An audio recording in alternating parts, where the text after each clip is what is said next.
اور اس وجہ سے نہ جھکنے کی بنیاد پر اللہ تعالیٰ اسے عزت نہیں دیتا۔ میں مثال کے ذریعے سمجھاؤں، خود کو بڑا سمجھنے کی وجہ سے اللہ عزت نہیں دیتا۔ توجہ چاہوں گا جملے پر، انشاءاللہ ایمان تازہ ہوگا۔ عزت دینے والا کون ہے؟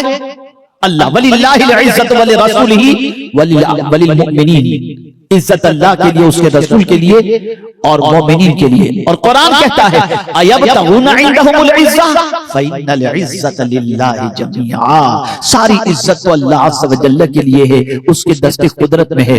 اب دیکھیے میں آپ کو بتاؤں، انسان خود کو بڑا سمجھتا ہے، جھکتا نہیں، خود کے اندر تکبر پیدا کر دیتا ہے، جھکتا نہیں۔ اب وہ بڑائی ظاہر کرنے کے لیے کہ میں جھکوں گا تو چھوٹا کہلایا جاؤں گا، میں جھکوں گا تو کمزور کہلایا جاؤں گا، تو اپنا بڑا پن ظاہر کرتا ہے، اور وہ بڑا پن ظاہر کرنے کے لیے اور بڑا بننے کے لیے وہ اپنے آپ کو تکبر کے دائرے کے اندر لے جاتا ہے۔ لیکن مولا فرماتا ہے تو خود سے بڑا بننا چاہتا ہے، تو خود سے اکڑنا چاہتا ہے اور خود سے بڑا بننا چاہتا ہے، میں تجھے بڑا ہونے نہیں دوں گا۔ میں تو کس کو بلندی عطا کرتا ہوں؟ میرے بندے تو جانتا ہے، جو جھک جاتا ہے اس کو بلندی عطا کرتا ہوں، اس لیے کہ بلندی دینا میرے دست قدرت میں ہے۔ کوئی خود سے ہزار بڑا بن جائے وہ بڑا نہیں ہوا کرتا، بڑا وہی ہے جسے اللہ بڑا بنا دے۔ تو اللہ فرماتا ہے اگر تو چاہتا ہے کہ میں تجھے بلندی عطا کروں، من تواضع للہ فقد رفعہ اللہ، جو اللہ کے لیے تواضع اختیار کرے اللہ اسے بلندی عطا فرما دیا کرتا ہے۔ تواضع، کبھی بھی اکڑ نہ ہو، کبھی بھی گھمنڈ نہ ہو، نہ خوبصورتی پر گھمنڈ، نہ مال و زر پر گھمنڈ، نہ سرمائے پر گھمنڈ، نہ علم پر گھمنڈ، اس لیے کہ علم چھیننا بھی جانتا ہے اللہ عز و جل، اور علم دینا بھی جانتا ہے۔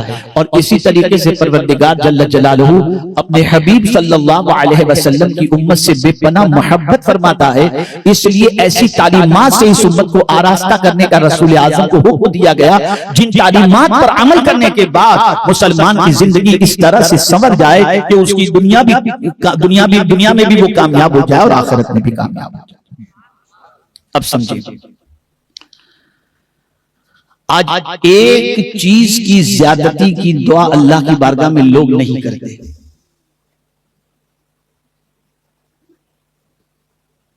اور باقی ساری چیزوں کی زیادتی کی دعا اللہ کی بارگاہ میں کرتے نظر آتے ہیں، اور اس میں بھی سب سے زیادہ مال کی زیادتی۔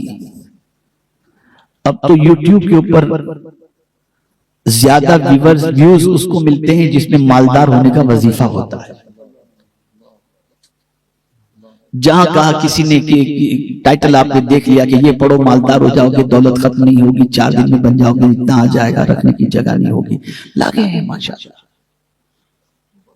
لگ گئے اس کے اندر۔ اس کی ویوز ذرا دیکھیے آپ، اور اگر اس میں کوئی یہ کہہ دے کہ اللہ نے حضور سے فرمایا کہ میرے محبوب اگر تم چاہتے دیا تو تم کو میں نے بہت کچھ ہے، کیا نہیں دیا اللہ نے حضور کو؟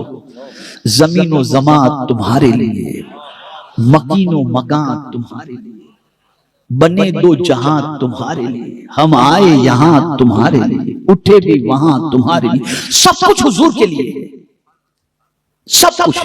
بلکہ مجھے تو حیرت ہوتی ہے کہ کیا شان ہے میرے آقا صلی اللہ علیہ وسلم کی کہ ایک محبوب کے لیے ساری کائنات بنا ڈالی، ایک محبوب کے لیے۔ لوگ تاج محل کے بارے میں کہتے ہیں کہ شاہ جہاں نے تاج محل بنے دارے، ظالموں اتنا سوچو کیا تاج محل اور کیا اس محبت کو ہم کمپیر کریں۔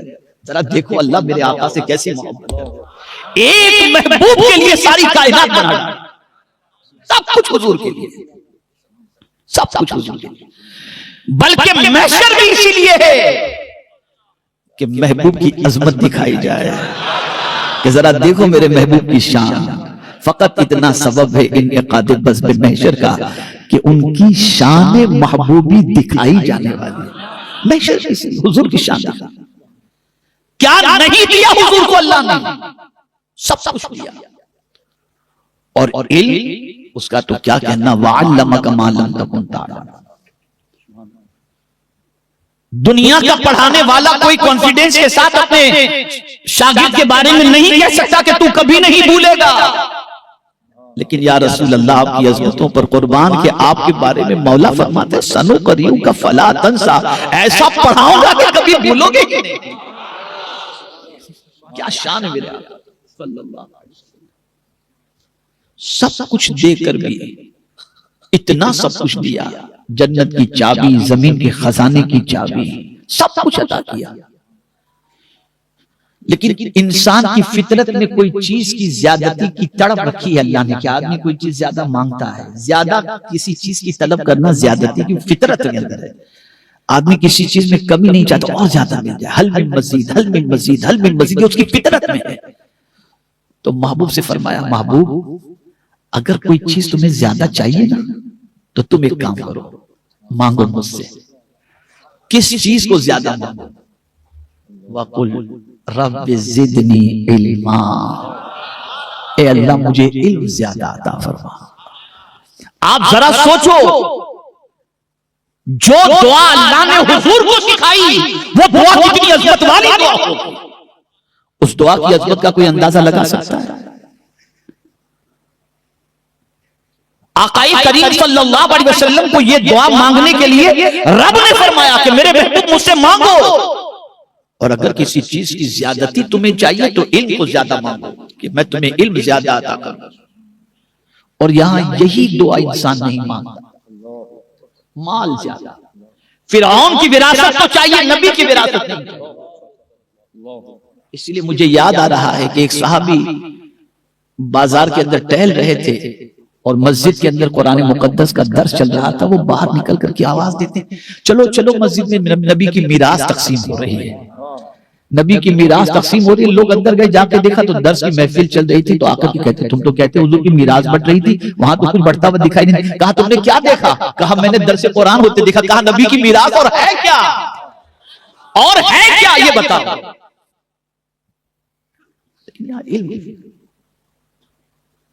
اس وقت پوری دنیا میں سب سے زیادہ جاہل قوم اگر کوئی ہے تو وہ مسلمان ہے، اور تھوڑی چپتی بھی بات کہہ دیں، تھوڑی چپتی بھی بات، ابھی کچھ مہینوں پہلے کا ایک سروے ہندوستان کے مسلمانوں کے سلسلے میں آیا، تو اس سروے کی رپورٹ میں یہ بات آئی کہ ہندوستان کے 60% مسلمان جو ہیں وہ پہلا کلمہ بھی نہیں جانتے۔ یہ ہے مسلمان۔ ارے اتنا بڑا مجمع ہے، میں اگر آپ میں سے کسی سے پوچھ لوں کہ نماز کے شرائط کتنے ہیں تو یوں دیکھیں گے کچھ نہیں آتا، لگے ہیں مال جمع کرنے کے اندر، دکانوں پر دکانیں، شو روم پر شو روم، پیسوں پر پیسے، ڈیکوریشن پر ڈیکوریشن، بس لگے ہیں اور سمجھتے ہیں کہ یہ دین سیکھنا کوئی ضروری ہے ہی نہیں، کوئی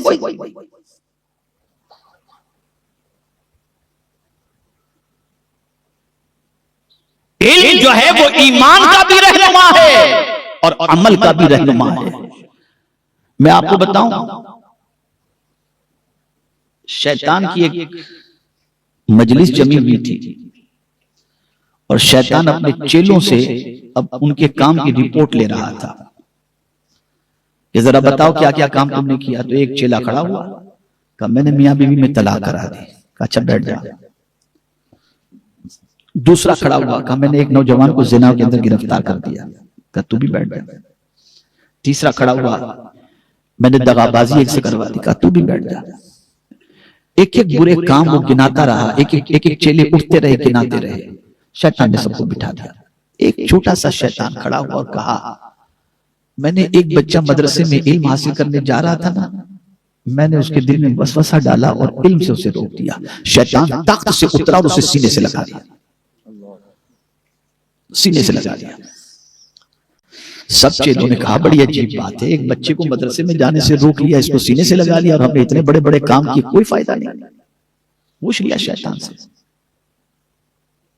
کہ کیا اس کا مدرسے میں بچے کو علم حاصل کرنے سے روکنا، جانے سے روکنا کیا اتنا بڑا کام ہے کہ ہمارے کاموں سے بھی بڑھ کر ہے؟ کہا ہاں، کل صبح فلاں جگہ سب جمع ہو جانا، میں تمہیں بتاتا ہوں۔ صبح کا وقت تھا، فجر کی نماز کا۔ ایک بے علم ان پڑھ جاہل جیسا کہ تبلیغی جماعت میں ہوتے ہیں، بالکل انگوٹھا چھا اور اتنی جلدی جلدی اٹھ کے جاتے ہیں پائچے اونچے کر کے کہ ایسا لگتا ہے یہ کشتی کرنے جا رہے ہیں کہ نماز پڑھنے جا رہے ہیں۔ میں کبھی کرٹیسائز نہیں کرتا، لیکن میں نے بہت قریب سے ابھی ان کو پڑھا ہے اور میں نے دیکھا کہ جتنا اسلام کا نقصان ان سے پہنچا اتنا کسی سے نہیں پہنچا۔ یہ جہالت کے فروغ کے اندر ان کا کلیدی رول۔ تو اب آپ دیکھیں ایک ایسا ہی کوئی جا رہا تھا نماز کے لیے، بڑا تکبیر اولا کا پابند، لیکن ان پڑھ بالکل کمار، انگوٹھا چھاپ جا رہا تھا۔ ابلیس نے روکا، چیلے سب دیکھ رہے ہیں، روکا شیطان کے سردار، ارے ماشاءاللہ آپ تو بڑے نمازی آدمی ہیں، ذرا ایک مسئلے کا جواب دے دیں۔ کہا کیا؟ کہ یہ بتائیے یہ سوئی ہے میرے پاس، اس میں یہ چھوٹا سا سوراخ ہے، کیا اس میں سے کوئی اونٹ گزر سکتا ہے؟ اللہ اگر چاہے تو گزر سکتا ہے۔ کہا بے وقوف، تیرے میں عقل ہے کہ نہیں؟ اتنا بڑا اونٹ کیا اللہ اتنی چھوٹی سی سوئی کے سوراخ سے نکال دے گا؟ کہا آپ جائیے جائیے جائیے نماز پڑھنے جائیے۔ پھر تھوڑی دیر کے بعد ایک مولانا صاحب نکلے عالم دین، شیطان نے انہیں روکا، وہ بھی نماز کے لیے جا رہے تھے، روکا، کہا حضرت ایک مسئلہ پوچھنا ہے۔ کہا کہ پوچھیں۔ کہا یہ سوئی ہے، اس کے اندر یہ سوراخ ہے، اس سوراخ سے کیا اللہ چاہے تو اس میں سے اونٹ کو نکال سکتا ہے؟ تو آپ نے فرمایا اونٹ کیا اگر وہ چاہے تو ساری کائنات کو نکال سکتا ہے۔ جیسے انہوں نے کہا، شیطان نے کہا بس آپ تشریف لے جائیں۔ پھر اپنے چیلوں سے کہا مجھے بتاؤ، پہلے والے نے تو اللہ کی قدرت کا انکار کیا، اس کا تو ایمان ہی چلا گیا، علم نہیں تھا، عبادت تھی، ایمان چلا گیا۔ لیکن یہ عالم دین تھے، اللہ کی قدرت کو جانتے تھے، اس لیے انہوں نے کہا کہ سوئی کے سراغ سے اگر اللہ چاہے تو ساری کائنات کو نکال دے، اور یہ علم ہے ان کے پاس، اس لیے خود بھی ایمان پر قائم رہیں گے اور دوسروں کو بھی ایمان کے راستے پر لے کر کے جائیں گے۔ اس لیے اس نے علم کے راستے سے بچے کو روکا، تو گویا کئی لوگوں کے علم کی حفاظت جو علم کے ذریعے ہونے والی تھی وہ علم کے ذریعے ہونے سے روک دیا، اس لیے اس کو میں نے سینے سے لگا دیا۔ میرے پیارے آقا صلی اللہ تعالیٰ علیہ وسلم کے پیارے دیوانوں، امید ہے آپ کو یہ بیان پسند آیا ہوگا، تو ویڈیو کو لائک کریں اور اپنے دوستوں میں رشتہ داروں میں شیئر ضرور کریں تاکہ ان کے عمل میں اضافہ ہو سکے اور ثواب دار حاصل کر سکے۔ اور اگر آپ نے ابھی تک ہمارے چینل کو سبسکرائب نہیں کیا تو چینل کو سبسکرائب کر لیں اور آل کے بٹن پر کلک کر دیں، اور ہمیں کمنٹ کر کے ضرور بتائیں آپ کی ویڈیو کیسا لگا۔ تو ملتے ہیں اگلی ویڈیو میں۔ السلام علیکم ورحمۃ اللہ وبرکاتہ۔